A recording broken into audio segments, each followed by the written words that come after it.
Hello everybody, this is Dr. Stein and Dr. Mehta with the Orthopaedic Department at the University of Pennsylvania, and we're here to talk to you about our project titled Objects in Mirror Are Closer Than They Appear, Symptoms of Depression and Suicidality in Orthopedic Surgeons. What led us to this research was the untimely death of one of our orthopedic trauma colleagues and friend. And this had been something that we'd been considering doing for a period of time prior to that, but that was the final resolution to our moving forward with this project.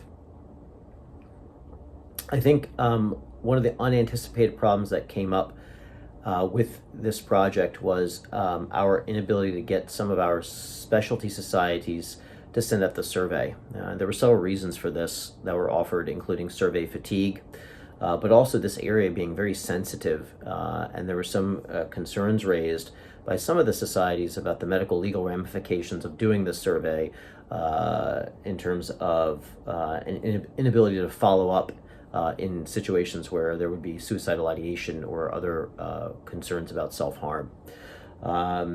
We were able to overcome these by going essentially around the societies and utilizing our colleagues within subspecialties to gain access to that data. Some of the findings that we came across that were surprising was that there actually were subspecialty differences in depression and suicidality, specifically with foot and ankle and arthroplasty having the highest rates of it.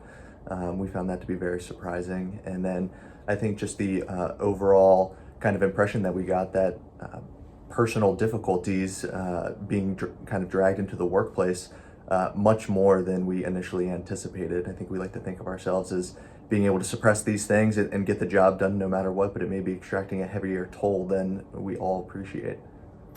In terms of how we should change our practice with respect to this publication, I think one of the things that is evident is that we need to be aware. Now we need to ask ourselves, our colleagues, and be open to the concept of mental well-being.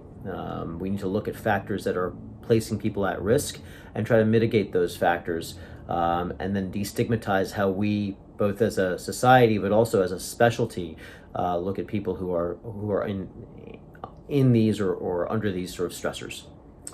And ultimately, I think the next questions, the next problems we need to tackle is essentially moving from identifying the problem, which we feel that we have done here, towards identifying a solution, identifying modifiable factors that we can change to make all of our lives better and make sure that we're taking care of the well-being of our profession. Thank you very much. Thank you.